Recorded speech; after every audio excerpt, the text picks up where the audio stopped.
പെൺവീട്ടുകാരുടെ വണ്ടി വീട്ടിലേക്കുള്ള കവലയുടെ വളവ് തിരിയുന്ന സമയത്താണോ എന്നോട് പറയുന്നത്? കുറച്ചു മുമ്പേ അറിയിക്കാൻ പാടില്ലായിരുന്നോ? ഓ, മുമ്പേ പറഞ്ഞിരുന്നെങ്കിൽ ഇപ്പൊ എന്ത് ചെയ്യായിരുന്നു? അത് നീ എന്തിനാണ് അറിയുന്നേ? എടാ, പറയാനുള്ളത് നിങ്ങളുടെ ഉത്തരവാദിത്വം, അത് പറയണം. ഞാൻ പറഞ്ഞില്ലേ, സുഭാഷ് ചേട്ടൻ ഇന്നാ ഞങ്ങളുടെ അടുത്ത് പറയുന്നത്. അകത്തിരിപ്പുണ്ടല്ലോ, ചോദിച്ചു നോക്ക്. ഓ, അവനോട് ചോദിച്ചിട്ട് മറുപടി വേണ്ടേ? മുനിയാണല്ലോ മുനി. ഇപ്പൊ ഒരു കാര്യം നടക്കാൻ പോവാണല്ലോ, അത് നടക്കട്ടെ. അവര് വരുമ്പോ ഒരച്ഛന്റെ സ്ഥാനത്ത് നിന്ന് എല്ലാ കാര്യവും അവരോട് സംസാരിക്കണം. ഓ, ഇത്രയും കാലം ഞാൻ പിന്നെ ചിറ്റപ്പനായിട്ടാണല്ലോ പെണ്ണുങ്ങളെ വന്നോണ്ടിരുന്നത്. ഈ വക കാര്യങ്ങളെല്ലാം ആദ്യം അറിയേണ്ടത് ഞാനാ. ന്യായം നോക്കിയാൽ ഞാൻ അതിനകത്ത് പങ്കെടുക്കാൻ പോലും പാടില്ലാത്ത. അതെ, ന്യായം നോക്കിയിട്ടാണല്ലോ നിങ്ങളിവിടെ എല്ലാം ചെയ്യണേ.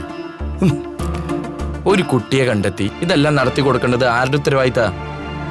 ഓ, അത് നിങ്ങൾ ചെയ്താ? അത് ചെയ്യാത്തോണ്ടല്ലേ സുഭാഷ് ചേട്ടൻ ഇതൊക്കെ ചെയ്യേണ്ടവന്നേ. ഘടാഘടിയന്മാരായ 3 അനിയന്മാരുണ്ടായിരുന്നല്ലോ. അവരവർക്ക് ഓരോന്നിനെ കണ്ടുപിടിക്കാൻ നിങ്ങൾക്ക് ബുദ്ധിമുട്ടുണ്ടായിരുന്നില്ലല്ലോ. എന്താ ചേട്ടന് വേണ്ടി കണ്ടെത്താഞ്ഞേ?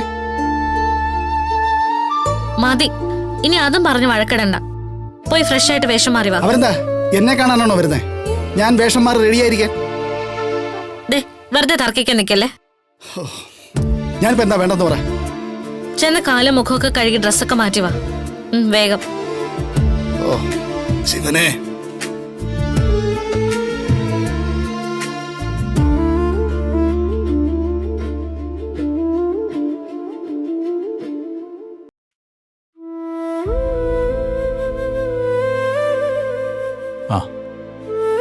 വന്നപ്പോ മുതൽ ഞാൻ ശ്രദ്ധിക്കുക, സുഭാഷ് ചേട്ടൻ എന്തെങ്കിലും ഒഴിഞ്ഞു മാറിയിരിക്കുന്ന? ഏയ്, അങ്ങനൊന്നുമില്ലടാ. ഞങ്ങളോടൊന്നും പറഞ്ഞില്ല എന്ന് ഓർത്തിട്ടാണോ? ആണ്. അതൊന്നും സാരമില്ല, സുഭാഷ് ചേട്ടന് ഇഷ്ടപ്പെട്ടിട്ടല്ലേ? അപ്പോ ഞങ്ങൾക്ക് ഓക്കെയാണ്.